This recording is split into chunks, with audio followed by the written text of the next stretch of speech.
मंगलमय मंगलकरण वीतराग विज्ञान नमो ताई जाति अरहंतादि जो विद्यादि सागर सुधी जो विद्यादि सागर सुधी गुरु हैं हितैषी शुद्धात्म में निरत नित्य हितोपदेशी वे पाप ग्रीष्म ऋतु में जल हैं सयाने पूजूंगे सतत केवल ज्ञान पाने पूजूंगे सतत केवल ज्ञान पाने। बोले भगवान महावीर स्वामी की 10 लक्षण महापर्व की आचार्य गुरु और विद्यासागर मुनि महाराज की।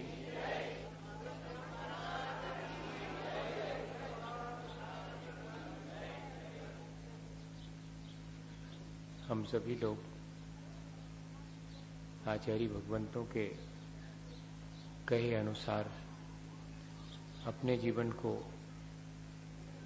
अच्छे बनाने के उपायों पर विभिन्न प्रकार से विचार करते हैं। आने वाले दिन हमारे जीवन को एक निश्चित गति दे सकें, इसलिए हम इन 10 दिनों में अपने जीवन को सही दिशा में गतिशील करने का प्रयत्न शुरू करेंगे। ठीक दिशा मिल जाने के बाद उस दिशा में गतिमान होना भी जरूरी है। अपने लक्ष्य को निर्धारित करने के बाद उस लक्ष्य तक पहुंचने के लिए जैसे चलना जरूरी है, ऐसे ही हमारे अपने जीवन को अच्छा बनाने के लिए जो जीवन को अच्छा बनाने की प्रक्रिया है उसको हम आने वाले दिनों में सुचारू रूप से आगे बढ़ाएंगे, ऐसा हम आज संकल्प करने बैठे हैं। घर से बाहर निकलते हैं तो तैयार होके निकलते हैं। चेहरा देख लेते हैं, कपड़े संभाल लेते हैं, जिससे मिलने जाना है या जिस काम से जाना है उसको ध्यान में रखते हैं।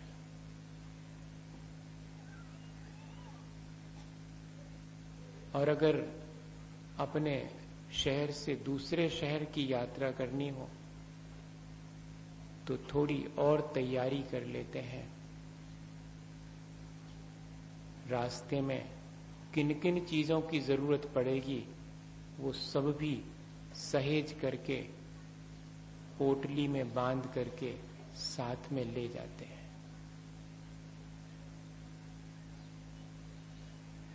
चाहे किसी भी तरह की तैयारी हो, घर से बाहर जाने की या शहर से बाहर जाने की, या 365 दिन पढ़ के परीक्षा देने की तैयारी हो, या बेटी के बड़े हो जाने पर उसके ब्याह की तैयारी हो, सबकी तैयारी बड़े मनोयोग से करनी पड़ती है, बड़ी सावधानी से करनी पड़ती है। अपने जीवन को हम अच्छा बनाना चाहते हैं तो ये 10 दिन हमारी उसी तैयारी के दिन है।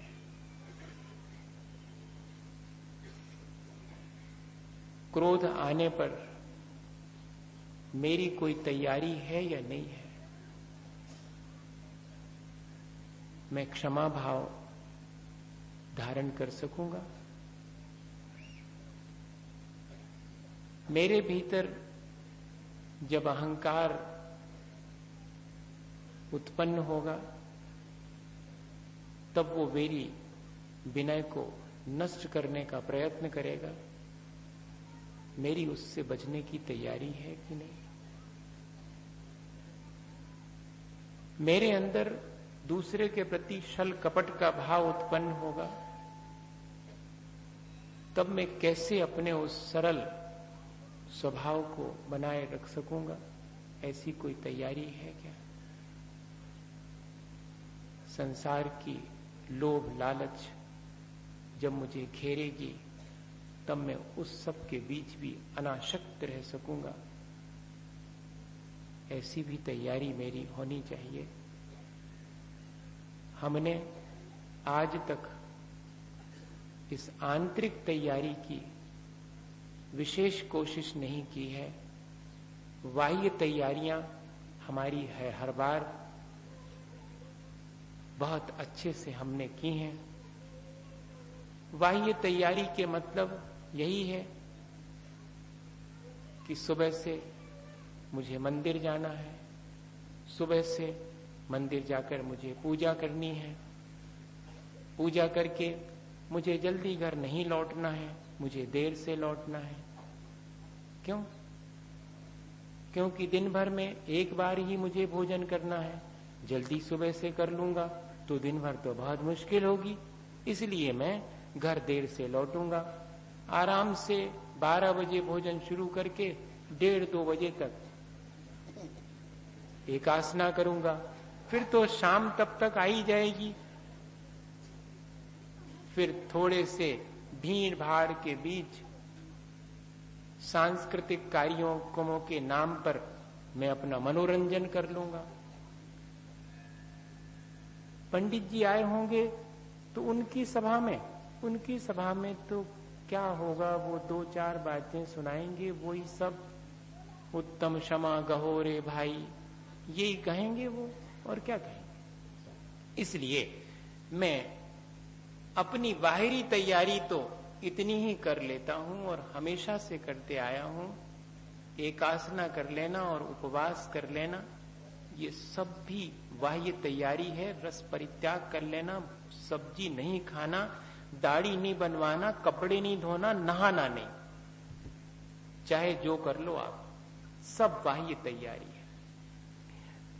मेरे अंतरंग में मेरी कषायों को जीतने की और पापों से बचने की तैयारी मुझे इन 10 दिनों में करनी चाहिए। वो बहुत आंतरिक तैयारी है।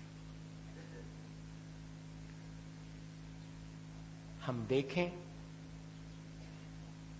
कि उस तैयारी के लिए हमें क्या क्या करना पड़ेगा। समझना पड़ेगा हमें सबसे पहले कषायों को कि वे हमारे ऊपर आक्रमण करेंगे तो हमारी क्या तैयारी है, उनका स्वभाव तो जान लें।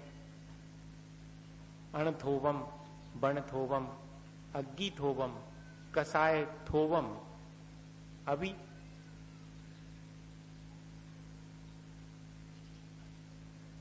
ऋण जब लिया जाता है तब बहुत थोड़ा ही लिया जाता है। घाव जब होता है तो बहुत छोटा सा होता है। अग्नि की चिंगारी भी बहुत अल्प दिखाई पड़ती है। ये सब जैसे प्रारंभ में बहुत थोड़े होते हैं, दिखाई पड़ते हैं, लेकिन थोड़ी सी असावधानी में ये बढ़ करके और बहुत बड़े हो जाते हैं। ऐसी ही कषायें हैं, वे भी प्रारंभ में अल्प जान पड़ती हैं लेकिन पूरे जीवन को नष्ट करने वाली हैं। ये उनका स्वभाव है। हम सोचते हैं कि हमने किसी से 4 आने पैसे उधार ही तो लिए हैं, चुका दूंगा। लेकिन वे 4 आने पैसे नहीं चुक पाते। पूरी जिंदगी हिसाब बढ़ता ही चला जाता है। उधार लेने वाले किसान से पूछो, वो जितना उधार लेता है उसका ब्याज तक पूरी जिंदगी नहीं चुका पाता। मूलधन की तो बात ही अलग है।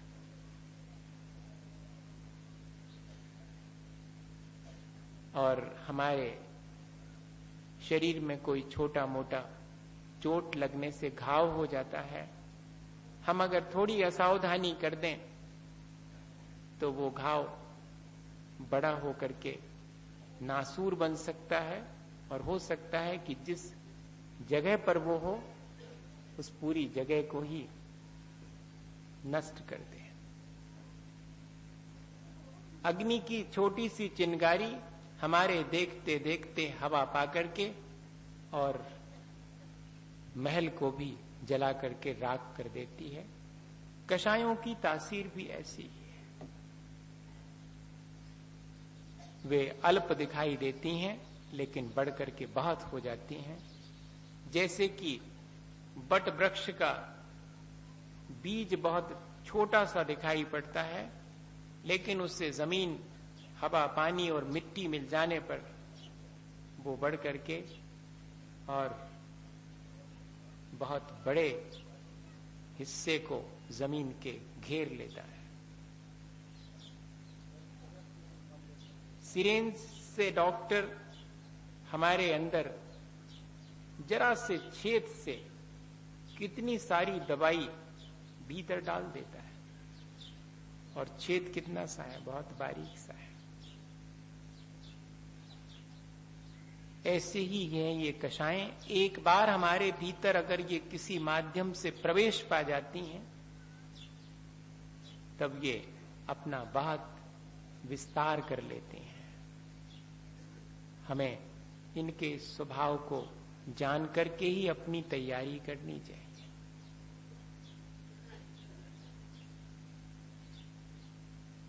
अनादिकाल से हमारे भीतर इनका प्रवेश हो चुका है, संस्कार की तरह। उस संस्कार के चलते हमारी मनोवृत्ति भी परिवर्तित होती रहती है, वातावरण उसे प्रभावित करता है, और वर्तमान का जो हमारा कर्म है वह भी इसके लिए जिम्मेदार है। इन चारों चीजों को अगर हम ठीक समझ लेंगे तो ही हम बच पाएंगे इन कषायों से। विशेष रूप से आज क्रोध कषाय से बचने के लिए हमें विचार करना होगा। क्षमा हमारा स्वभाव है और उससे विपरीत क्रोध है। क्रोध के अभाव का नाम ही क्षमा है। वो हमारा अपना स्वभाव है, उसे हमें कहीं से, अन्यत्र से अपने भीतर लाना नहीं है। बस इतना ही करना है कि उससे विपरीत मैं ना जाऊं, मैं क्रोध में ना जाऊं, तो क्षमा तो मेरी अपनी स्वाभाविक अवस्था है।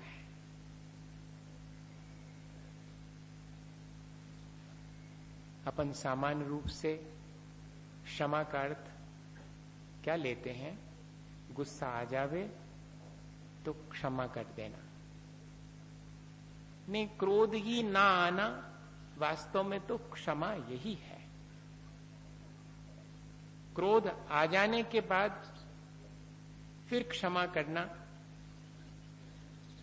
वो अपनी उस कमजोरी को थोड़ा सा कम करने का माध्यम है।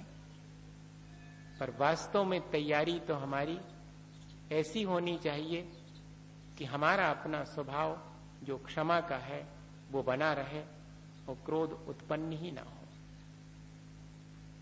उत्पन्न हो जावे तब फिर क्या किया जाए, इस पर हम विचार कर सकते हैं। उत्पन्न होता कैसे है ये भी देखना पड़ेगा। संस्कारों से उत्पन्न होता है, जैसी जिसकी मनोवृत्ति है उसके अनुसार होता है, वातावरण के अनुसार भी और हमारे अपने वर्तमान के कर्म के अनुसार भी। अंतरंग और बहिरंग दोनों इसमें कारण बनते हैं। उन कारणों पर हम विचार करें और उन कारणों से बचने का पुरुषार्थ करें तो हम आसानी से अपने उस क्षमा भाव को बनाए रख सकते हैं। संस्कार क्या चीज है? हमारी अपनी अनादिकाल की जो आदत है वही हमारा संस्कार है। आदत तो ये है कि मेरे अनुसार सब कुछ हो। कम से कम जिन्हें मैं अपना मानता हूं वे तो मेरे अनुसार ही चलें। अब अगर वे मेरे अनुसार नहीं चलते हैं तो मेरे मन में कलुषता आती है। उस कलुषता का नाम ही तो क्रोध है।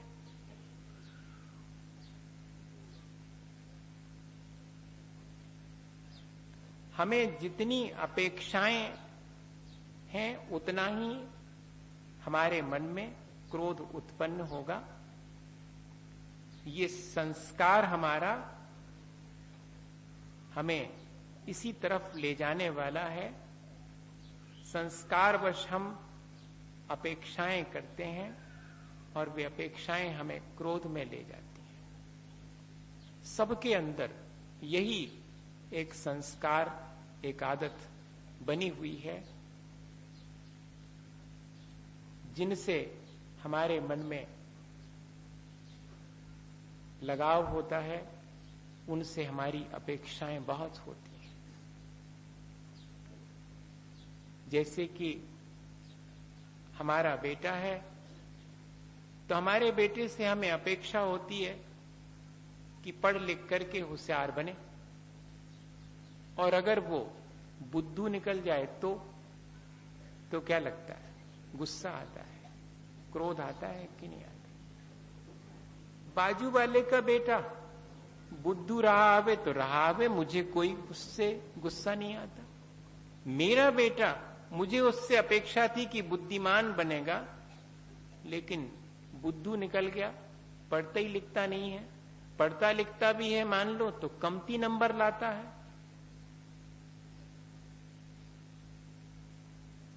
अपने पुत्र से मेरी अपेक्षाएं मुझे अपने पुत्र के प्रति क्रोध उत्पन्न करती हैं।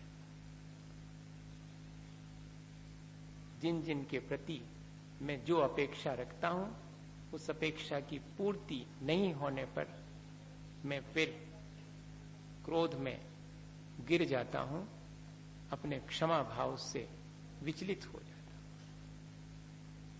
क्या किया जाए इस आदत को बदलने के लिए? अपेक्षाएं न रखी जाए। जो प्राप्त है,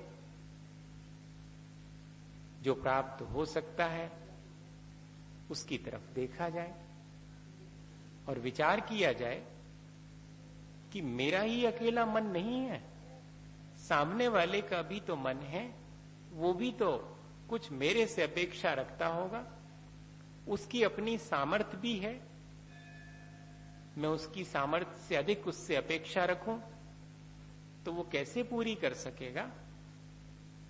और फिर उसके मन में जाने क्या चीज है, मैं तो यह जानता नहीं।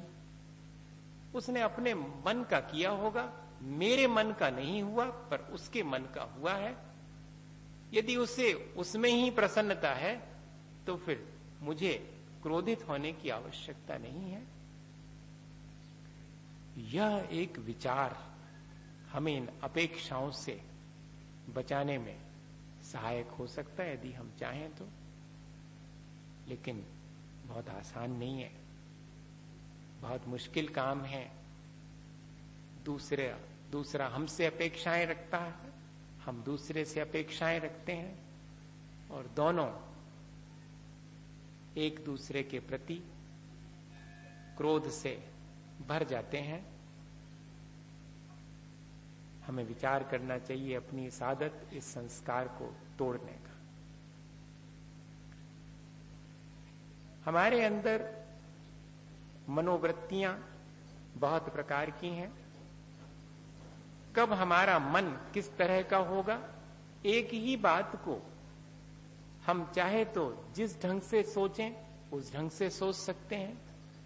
हम उसके श्रेष्ठ पहलू को देखते हैं या कि उसके बुरे पहलू को देखते हैं, ये भी हम पर निर्भर करता है।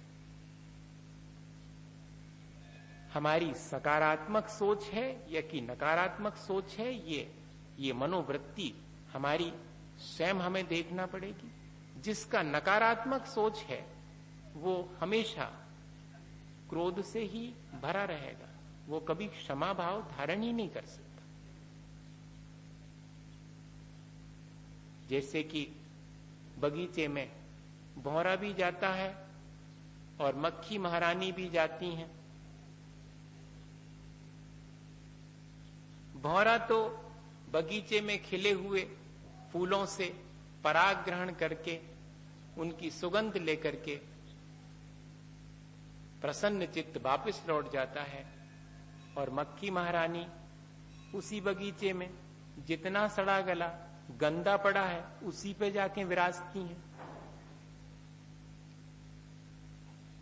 यही सकारात्मक और नकारात्मक सोच है। उसी बगीचे में कुछ है जो बहुत सुंदर है, मुझे वो देखना है, या कि उसी बगीचे में जो सड़ा गला और गंदा है मुझे उसे देखना है। सबके जीवन में कुछ अच्छा है कुछ बुरा है। अच्छा अच्छा तो विराजे हैं भगवान, उनके ही है। हम सबके तो अच्छा भी है और बुरा भी है। किसी के अच्छा 80% है तो बुरा 20% है, किसी के बुरा 80% है तो अच्छा 20% है। मुझे क्या देखना है, ये मेरी मनोवृत्ति मुझे निर्धारित करनी है। मनोवृत्ति को परिष्कृत कर अपने इस क्रोध से बचना चाहता हूं, ये तैयारी मुझे खुद करनी पड़ेगी। मेरी मनोवृत्ति सकारात्मक होनी चाहिए। नकारात्मक मनोवृत्ति वाला कभी भी अपनी कषायों से मुक्त नहीं हो सकता। लेकिन क्या करें, कई लोगों की मनोवृत्ति, जिसको अपन कहते हैं छिद्रान्वेषण की, वैसी ही डेवलप हो जाती है। जहां कुछ गलत होगा, जहां कुछ गड़बड़ होगा, जहां कुछ सड़ा गला होगा, गंदा होगा, वही दिखता है। और उसके देखने पर मन में कलुषता ही आती है, मन मलिन ही होता है। और हम वहीं अगर जो श्रेष्ठ है, सुंदर है, प्राप्त करने योग्य है, उसे देख लेवें तो हम आसानी से क्षमा भाव धारण कर सकते हैं। दूसरे की गलती हमें दिखाई पड़ती है और हम चाहते हैं कि उस गलती के लिए हम दूसरे को दंडित करें, उसे हम डांटें, और उसी क्षण अगर ये ध्यान आ जावे कि ऐसी गलती से मैं भी गुजर सकता हूं किसी क्षण, तब फिर क्या मैं दूसरे के द्वारा डांटे जाने को पसंद करूंगा? नहीं, तब तो मैं नहीं करूंगा। तब तो मैं यही चाहूंगा कि दूसरा मुझे समझाए, चूक गया हूं, मेरे से गलती हो गई है, आप मुझसे प्यार से भी कह सकते थे। तब मैं दूसरे से अपने लिए तो यह चाहता हूं, तब फिर मुझे अपनी मनोवृत्ति दूसरे के प्रति भी बदल लेनी चाहिए। जब उसकी कहीं मुझे कोई गलती दिखाई पड़े तो मुझे डांटने की अपेक्षा उसे संभालने, क्षमा करने की होनी चाहिए ना। ये मैं निर्धारित करूंगा अपनी मनोवृत्ति कि उसे मुझे किस दिशा में ले जाना है। एक कन्हैयालाल मिश्र प्रभाकर हुए, मैं उनका संस्मरण हमेशा सुनाता हूं। उनके पिता बहुत शांत स्वभावी थे, लेकिन उनकी मां जल्दी से क्रोधित हो जाती थी। तो जब जब भी पिता के सामने उनकी मां क्रोध करती तो पिता मुस्कुराते हुए कहते कि सुनो, अब जिस स्वरूप नखा की झांकी ने लगाओ, अच्छी से अपन बातें करें कौन। तो क्षण भर के अंदर सामने वाले को सोचना पड़ता था। और एक बार तो ऐसा हुआ कि भोजन करने देर से आए पिता, तो मां ने गुस्से में उनको कई बातें सुनाई, चुपचाप सुनते रहे थाली पर बैठे बैठे। और जैसे ही मां चुप हुई तो फौरन थाली उठाकर उनके माथे से लगा दी। तो बोली क्या करते हो? बोले कुछ नहीं, देर से आया हूं, रसोई ठंडी हो गई, मैंने सोचा गरम कर लूं। तो क्या यहां गरम की जाती? बोले अभी तो है, वहीं लग रहा है गरम, तो यहां गरम है तो गरम कर लूं मैं। अब बताइए सामने वाले की मनोवृत्ति बदलेगी कि नहीं बदलेगी? ये हमारी मनोवृत्ति पर निर्भर करता है कि हम स्वयं किस तरह सोचते हैं और दूसरे के नकारात्मक सोच को भी हम किस तरह सकारात्मक बना सकते हैं। सुबह सुबह एक व्यक्ति गुस्से में आकर के उनके पिता से बहुत बातें अपशब्द कहने लगा। चुपचाप सुनते रहे, फिर बोले सुनो, चलें अपन थोड़ा घूम आए, बाय के कुआं तक हो आए।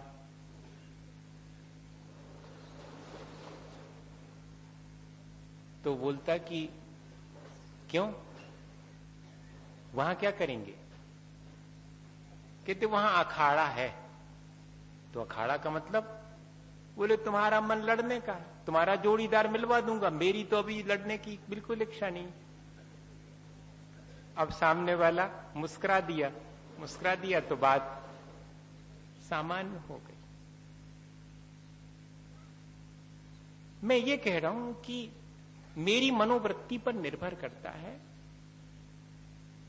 कि मैं क्षमा भाव धारण करूंगा और वातावरण को भी उसी के अनुरूप क्षमा भाव धारण करने के लिए प्रेरित करूंगा। मैं चाहूं तो स्वयं भी अपने मन को कलुष करूं और वातावरण को भी कलुषित बना दूं। आगरा में सन 1994 में क्षमा भाव कैसे धारण किया जाए, इसके कुछ प्रयोगों पर हम लोग चर्चा कर रहे थे। और सुकरात के जीवन में उनकी जीवन साथी बहुत क्रोधी थीं। उन्होंने कैसे क्षमा भाव धारण किया, ये उदाहरण दे रहे थे। सुनने वाले एक युवक ने सुना। अभी तो मैंने इस बार आपको कन्हैयालाल मिश्र प्रभाकर के पिता के जीवन के संस्मरण सुनाए, मैंने सुकरात के जीवन के संस्मरण सुनाए थे। हंसी आती है सुन करके ना, वो सब चीजें उसके भीतर स्मृति में रहीं। उसने भी मुझे दूसरे दिन आकर के अपने जीवन का संस्मरण सुना दिया कि आपसे मनोवृत्ति बदल करके क्रोध को जीता जा सकता है। इस पर सुन करके मैं बाहर एमडी जैन कॉलेज से अपनी गाड़ी निकाल के जैसे ही मुड़ा, वहां टर्निंग पर एक और गाड़ी बहुत तेजी से आई और दोनों संभलते संभलते भी आपस में एकदम एक आध इंच दूर रह गई और दोनों टकराते टकराते बची। और कोई समय होता, उस क्षण भी एक क्षण को तो लगा कि दरवाजा खोल करके सामने वाले को 4 कड़ी बातें सुनाऊं, या कि बोनट पर हाथ पटक करके अपना रुआब बताऊं कि जब चलानी नहीं आती है तो गाड़ी हाथ में काहे को ले ली। लेकिन वो युवक बोलता है कि मैं वो सब बातें याद करते जा रहा था जो आपने सुनाए थे उदाहरण, तो मुझे ऐसी स्थिति निर्मित होने पर अचानक ही चेहरे पर मुस्कुराहट आ गई। मेरे चेहरे पर मुस्कुराहट देख करके सामने की कार वाला भी मुस्कुरा दिया और दोनों दरवाजा खोल के बाहर निकले, हाथ मिलाया। उसने कहा आप निकाल लीजिएगा, मैंने कहा आप साइड से निकाल ले जाइएगा। बात आसानी से सुलझ गई। और दूसरा अवसर होता तो संभव है कि एक दूसरे पर अपना क्रोध हम व्यक्त करते और अपने उस क्षमा भाव को क्षण भर में अपनी इस मनोवृत्ति के चलते भुला देते। हम अपनी मनोवृत्ति को खुद संभाल सकते हैं। वातावरण प्रदूषित है, क्या करें? उन्होंने ऐसा कहा इसलिए मेरे मन में क्रोध आ गया, या इन्होंने ऐसा नहीं कहा या ऐसा नहीं किया इसलिए मेरे मन में क्रोध आ गया। और महाराज अब आपको तो अकेले सब अनुकूल वातावरण मिलता है, सो कुछ नहीं मालूम।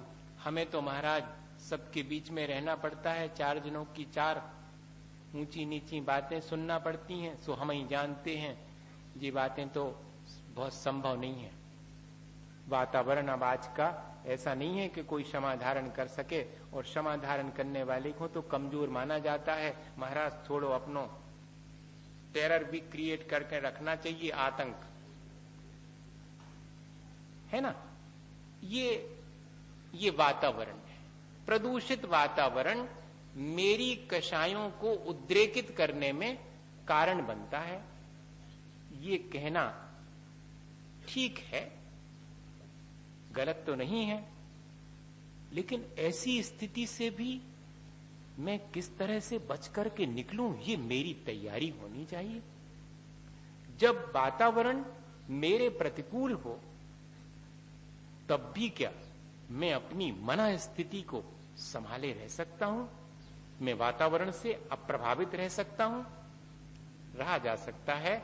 एक ही उपाय है कि मैं परिस्थिति को देख करके अपना कार्य करूं।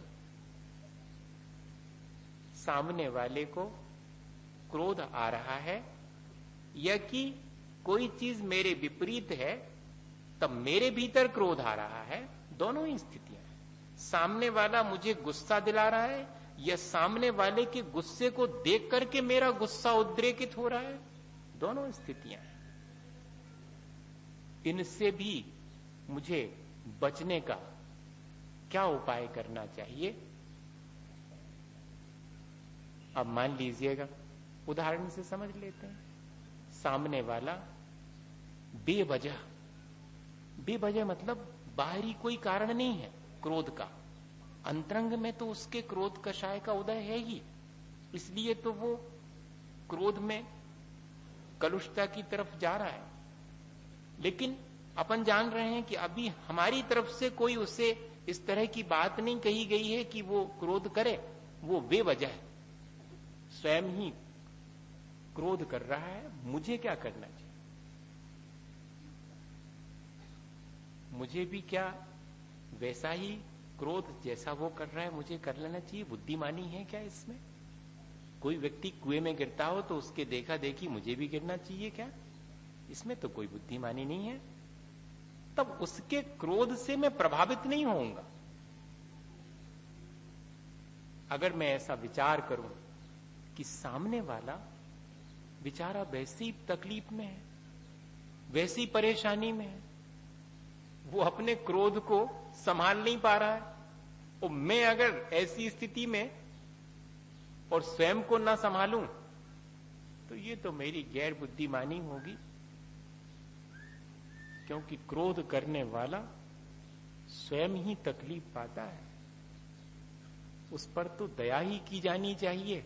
उसे देख करके उस पर और अधिक क्रोध करने की आवश्यकता नहीं है। एक व्यक्ति रोज रास्ते से गुजरता था और पता नहीं एक दिन क्या हुआ कि किसी ने ऊपर के छत से उसके ऊपर थूका। वो उसके ऊपर आकर के गिरा थूक। उसने पहुंचा और आगे बढ़ गया। दूसरे दिन फिर ऐसा ही हुआ। ये क्रम 8 दिन तक चला। उस मकान के नीचे जो दुकानदार था वो भी रोज देखता था कि मेरे ऊपर की बिल्डिंग में से कोई इस निकलने वाले व्यक्ति के ऊपर थूकता है, रोज का काम है। और ये पहुंचता और आगे बढ़ जाता। एक दिन उसने इशारे से बुलाया कि भाई साहब क्या परेशानी है? तो उसने कहा कि मुझे तो कोई परेशानी नहीं। बोले नहीं, फिर भी कोई बात तो है कि आपके ऊपर रोज थूका जाता है। बोले वो तो थूकने वाला जाने, मुझे तो कोई परेशानी नहीं। मतलब आपके ऊपर थूका जाता, आपको कोई परेशानी नहीं? बोले नहीं, मैं तो ये सोच सोच के जरूर परेशान हूं कि उसको कितनी मेहनत करनी पड़ती होगी। अब उसको समय मिलाना पड़ता होगा, मेरी बाट देखना पड़ती होगी कि मैं कब निकलूंगा। फिर बाद में मुंह में उतना सारा थूक इकट्ठा करना पड़ता होगा थूकने के लिए। फिर एंगल मिलाना पड़ता होगा कि मैं जब ठीक वहां से निकलूं तब वो थूके तो गिरे मेरे ऊपर। इतनी मुश्किल तो उसको है, मुझे तो कोई परेशानी नहीं। मुझे तो बस जैसे ही गिरता है मैं पहुंच के आगे बढ़ जाता हूं। ये तो एक उदाहरण है। वातावरण मेरे ऊपर किस तरह से आक्रमण करता है ये उसकी अपनी चॉइस है। मैं उसके प्रतिकार में क्या करता हूं ये मेरी अपनी सामर्थ्य है। ये मेरी अपनी मजबूरी नहीं है कि मैं उसके जवाब में कुछ कहूं। नहीं, मैं शांत रह करके अपनी सामर्थ्य को बढ़ा करके अपने आप को सुरक्षित कर सकता हूं उस वातावरण के द्वारा फेंकी गई गंदगी से। क्रोध तो गंदगी है जो दूसरे के ऊपर कोई फेंकता है। तब हम क्या करेंगे? हम तो सिर्फ उससे बचने का उपाय करेंगे, हम थोड़ी उसके ऊपर और गंदगी फेंकेंगे। और यदि ऐसी स्थिति निर्मित हो जावे कि 24 घंटे उसी व्यक्ति के साथ रहना है जिसकी मनोवृत्ति नकारात्मक है और वो हमेशा हर अच्छी चीज में से भी बुरे पहलू को देख करके और हमेशा क्रोध से भरा रहता है, अब ऐसे व्यक्ति के साथ रहना पड़े तब फिर अपने आप को कैसे सरवाइव किया जाए, कैसे सुरक्षित किया जाए, कैसे क्रोध से बचा जाए। थोड़ी बहुत सहन शक्ति तो सबकी होती है। जितनी जिसकी सामर्थ्य है उसकी उतनी सहन शक्ति होगी। ये तो हमारा कच्चापन है जो हम सहन नहीं कर पाते। हम तो सोचते हैं कि जवाब देना सामर्थ्य का प्रतीक है, लेकिन यहां तो आचार्य भगवंत कह रहे हैं कि जो जितना प्रतिकार करता है, जितना जवाब देता है, वो उतना ही कमजोर है। जो जितने अस्त्र शस्त्र धारण करता है वो उतना ही कायर है, वो उतना ही कमजोर है। तब तो उसे भय है कि मेरे ऊपर कोई आक्रमण ना कर दे, इसलिए उसे अपने आप को बचाने के लिए अस्त्र शस्त्र और बहुत सारी अन्य चीजों का आलंबन लेना पड़ रहा है। जो निष्प्रय है, जो निर्भीक है, जो सामर्थ्यवान है, उसे किसी चीज की आवश्यकता नहीं पड़ती। पर इतनी सामर्थ्य हमारे भीतर नहीं है, तब फिर हम क्या करें? जितनी सामर्थ्य है उतना तो करें। एक बहन हमारे पास विदिशा में आई 1992 में, बोली महाराज हमारे जीवन साथी की मनोवृत्ति ऐसी हो गई है कि ऑफिस से आने के बाद जरूर से किसी न किसी बात को लेकर के 2-4 कड़ी बातें कहते ही कहते हैं, और फिर मेरे भी धैर्य की, सहनशीलता की एक सीमा है। उसके बाद मुझे भी 2 बातें कहना हो ही जाता है और बात बिगड़ जाती है। बाद में हम दोनों पछताते हैं, एक दूसरे से क्षमा मांगते हैं, रो भी लेते हैं, लेकिन उन क्षणों में हम चूक जाते हैं। आप बताएं कि क्या करें।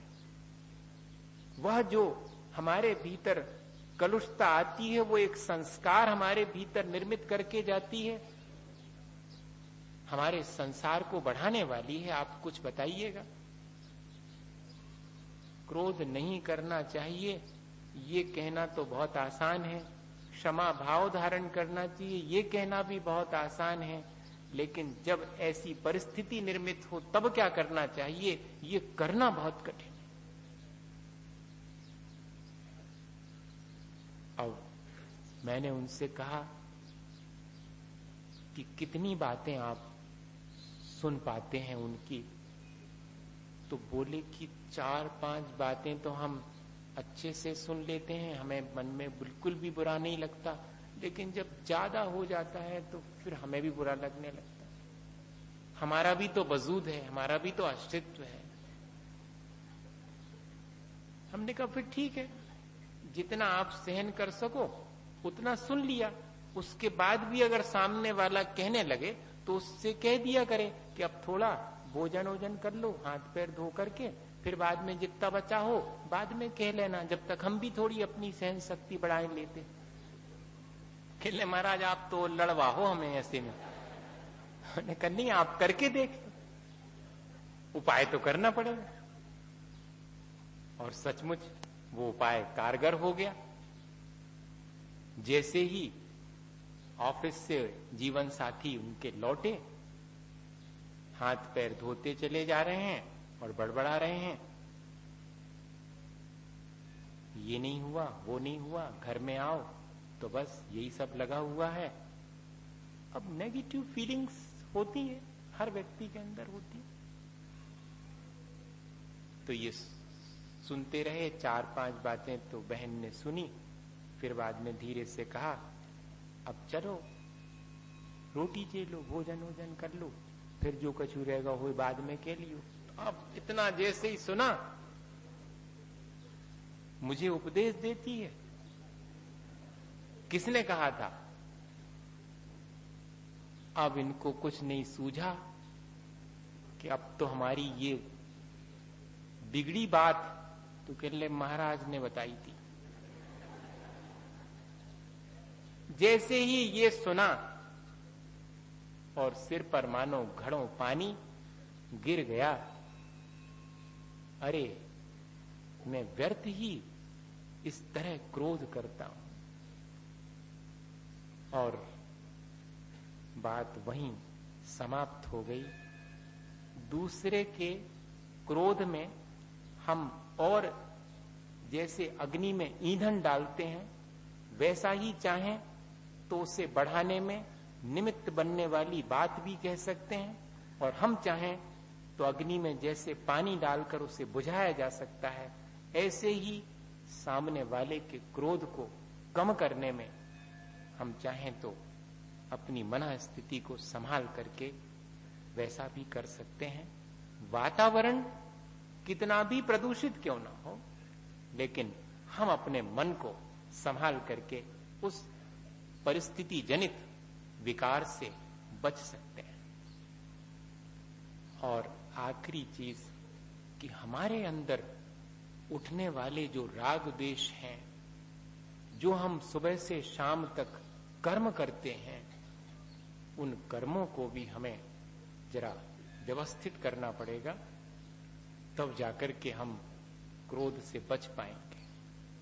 अपेक्षाएं हम कम करें, अपना सोच सकारात्मक रखें, परिस्थिति के बीच भी हम और उससे कैसे बच करके निकलें इसकी तैयारी करें।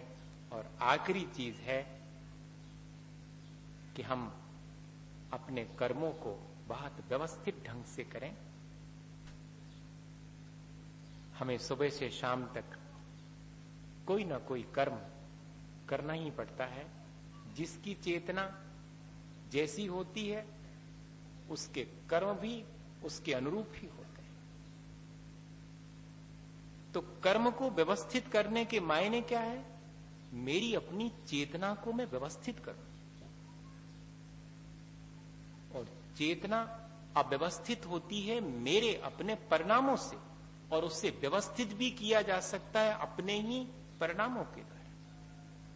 तब फिर मैं अपने परिणाम संभाले रहूं, मैं देखता रहूं, अपने उन भावों को अधिक से अधिक, उन भावों में प्रेम हो।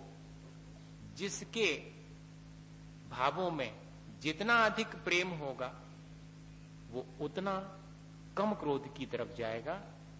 क्योंकि कोहो पीय पना से ही सबसे पहले क्रोध हमारी प्रीति को नष्ट करता है। और क्रोध को जीतने का उपाय भी यही है कि व्यक्ति अपने अंदर प्रीति भाव निरंतर अधिक से अधिक बनाए रखे।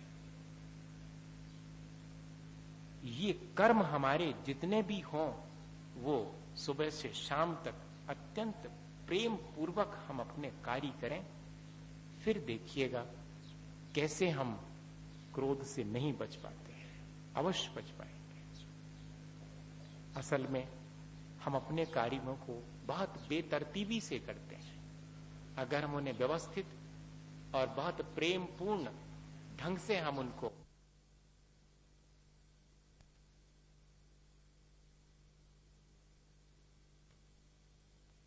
तो दूसरे को दुख देने वाली नहीं होगी, वह तो सिर्फ व्यवस्था को एक सुचारू रूप देने के लिए होगी।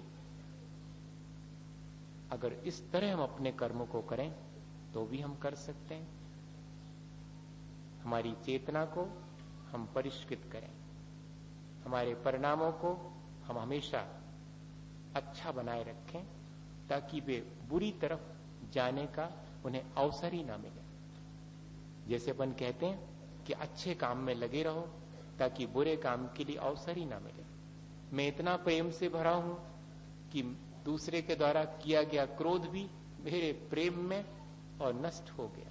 जैसे कि अमृत के समुद्र में एक बूंद विष की गिर जावे तो वो उसको विषाक्त नहीं कर पाती, ऐसे ही मेरे प्रेम से भरे हुए मन में किसी के क्रोध का विष आकर के गिरे तो वो भी न्यूट्रल हो जाए, वो भी वहां पर प्रेम में ही परिवर्तित हो जाए। क्या ऐसा कर्म हम कर सकते हैं? सुबह से शाम तक अभ्यास करना पड़ेगा। ये नहीं कह सकते कि नहीं कर सकते, अभी तक नहीं किया ये बात अलग है, लेकिन आगे नहीं कर सकते ऐसा नहीं कह सकते, कर सकते। एक उदाहरण सुनाता हूं, शायद समझ में आए, अपन कोशिश करेंगे।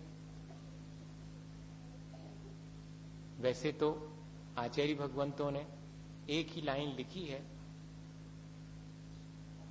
अपन ने तो ये 4 बातें उसी एक लाइन से निकाली भैया। जे कर्म पूरब कि ये खोटे सहे क्यों नहीं जिए रा।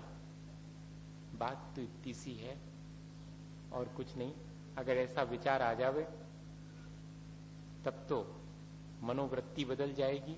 सारे संस्कार जो खोटे पड़े हैं वे भी, जो दूसरे को उलाहना देने के खोटे संस्कार हैं वे भी रुक जाएंगे कि मेरे किए हुए कर्म हैं, तो मेरे हुए किए हुए कर्मों का फल मुझे भोगना पड़ता है, तो वर्तमान के कर्म जरा ठीक से करो, वातावरण को दोष मत दो, अपने ही कर्मों को दोष दो। सारी बातें इसी एक लाइन में निहित हैं, पर ये तो अपन ने समझने के लिए इतना विस्तार किया उसका। तो छोटा सा उदाहरण है कि एक साधु बाबा जी नदी पार करने के लिए नाव में बैठे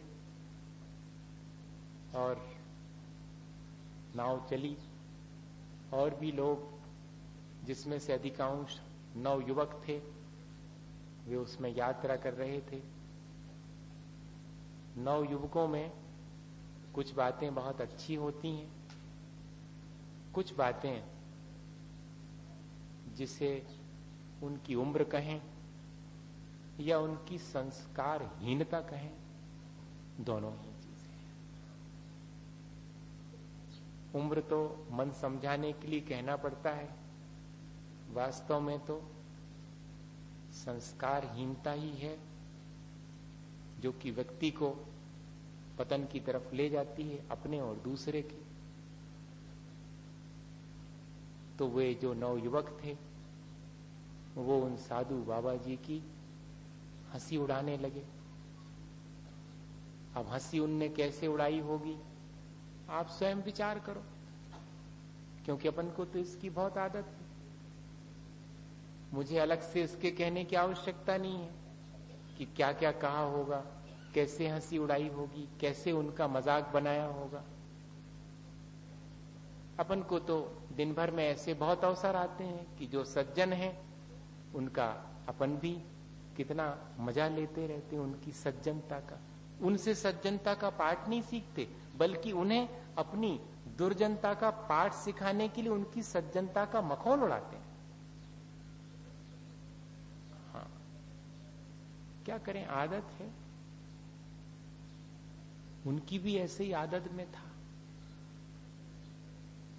तो इतना अधिक मखौल उड़ाया कि अनाप शनाप शब्द भी कहना शुरू कर दिए। और जो एक आध सज्जन पुरुष थे, उन्होंने एक आध बार उनसे कुछ कहा भी तो उनको भी कड़ी बातें कहना शुरू कर दी। जैसे कि अभी कुछ दिन पहले घटना सुनने में आई थी कि ट्रेन में जाने वाली गुड़िया लोगों को छेड़ने वाले नवयुवकों को एक नवयुवक ने जब ऐसा करने से रोका तो बाकी सबने मिलकर उसे चलती हुई गाड़ी से नीचे फेंक दिया। सुना था आपने? हाँ, ऐसी स्थिति है। चेतना कितनी विकसित है, हमारे परिणाम कैसे किस क्षण हो जाते हैं, बड़ा आश्चर्य है। ऐसा ही हुआ कि किसी ने उन्हें टोका कि बाबा जी हैं, उनको ऐसा मत कहो, तो उन्हीं के ऊपर आक्रोश करने लगे। और बाबा जी तो गाली सुन मन खेद न आनो, अपशब्द सुनकर के भी मन में जरा भी विषाद नहीं किया। ये उनकी अपनी चेतना की विकसित अवस्था का सूचक था। वे अपने कर्म में लगे हुए हैं। मन का कर्म है श्रेष्ठ विचार, वाणी का कर्म है मधुर वचन, शरीर का कर्म है विनय भाव। वे अपना कर्म कर रहे हैं मन से, वाणी से, शरीर से, शांत बैठे। और वे नवयुवक यहां तक आगे बढ़ गए कि एक ने हंसी करने के लिए अपने पैर की चप्पल उतार करके उन बाबा जी के जैसे ही सिर पर रखना चाहिए कि नाव डगमगाने लगी और आवाज आई कि बाबा जी आप जरा सा हमें इशारा करें, हम नाव सहित इन सबको डुबा सकते हैं। युवक भी मुश्किल में पड़े कि ये क्या हुआ, बाबा जी तो लगता है कि जादू जानते हैं। लेकिन बाबा जी के चेहरे पर थोड़ी सी दुख की रेखाएं देखने में आई। अभी तक तो जरा भी उनके मन में दुख नहीं था, अब जरा सा दुख उनके मन में उत्पन्न हुआ। आवाज फिर से आई कि बोलते क्यों नहीं बाबा जी, कहो, आप जरा सा इशारा करो, हम इन सबको इस नाव के साथ डुबा सकते हैं। आकाशवाणी थी वो। देवताओं ने सज्जनता पर आने वाले विपत्ति या संकट से बचाने के लिए मदद की थी। देवता कौन है? हमारे भीतर का देवता। जब हमारा देवत्व जागृत होता है तब सज्जनता पर आने वाले संकट और विपत्ति में हम आवाज देते हैं कि सावधान, अभी हमारे भीतर देवत्व शेष है। लेकिन जब हमारे भीतर पशुता उत्पन्न होती है तब हम सज्जन पुरुष पर भी संकट उत्पन्न करते हैं। दोनों चीजें सामने हैं और बाबा जी उन दोनों के बीच अपना कर्म कर रहे हैं, अपनी चेतना को विकसित बनाए हुए हैं। अत्यंत दुखी होकर कहते हैं कि ये कैसी आकाशवाणी है, मुझे इस पर विश्वास नहीं होता। अगर आप बदलना चाहते हैं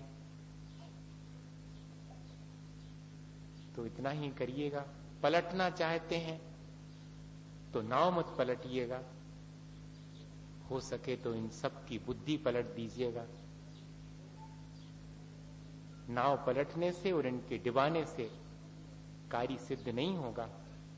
ये नहीं जानते हैं, ये अज्ञानी हैं, इनकी बुद्धि पलट जाएगी तो ये भले बुरे को पहचान सकेंगे।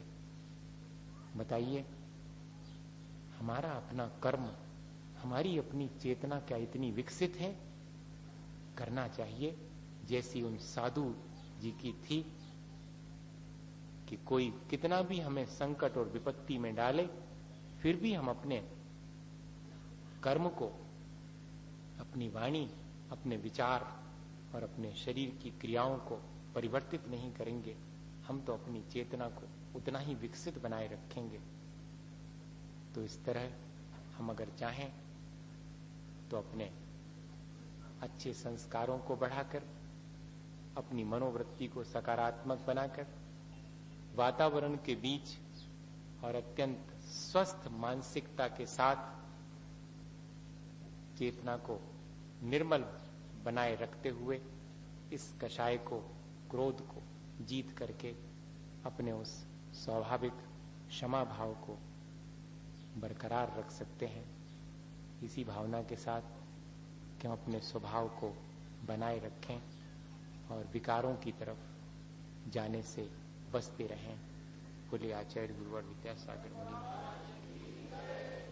हे गुरुवर शाश्वत सुख दर्शक, यह नग्न स्वरूप तुम्हारा है। जग की नश्वरता का सच्चा दिग दर्शन करने वाला है। जब जग विषयों में रच पच कर गाफिल निद्रा में सोता हो, अथवा वह शिव के निष्कंटक पथ में विषकंटक होता हो अर्ध निशा का सन्नाटा, वन में वनचारी चरते हों। तब शांत निराकुल मानस तुम तत्वों का चिंतन करते हो। करते तप शैल नदी तट पर, तरु तलवर सा की झड़ियों में। समतारस पान किया करते, सुख दुख दोनों की घड़ियों में। अंतर ज्वाला हरती वाणी, मानो झरती हों फुल झड़ियाँ। बंधन तड़ तड़ टूट पड़े, खिल जावे अंतर की कलियाँ। तुम सादानी क्या कोई हो, जग को दे दी जग की निधियाँ। दिन रात लुटाया करते हो, शम सम की अविनश्वर मणियाँ। हे निर्मल देव तुम्हें प्रणाम, हे ज्ञान दीप आगम प्रणाम। हे शांति त्याग के मूर्तिमान शिव पथ वाणी के ज्ञान ते सूझे लोकालो सो वाणी मस्तक नमो सदा देत गोंदो हे इन वाणी भारती तो ही जपो दिन रे जो तेरा शरणागहे सो पावे सुख उदक चंदन तंदुल पुष्प कई चरु सुदीप सुधूप फलार्घ कई धवल मंगल गान रवा फुले जिन ग्रहे मुनिराज महम। ओम ह्रीं परम पूज्य आचार्य श्री गुरुवर विद्यासागर जी महाराज के संग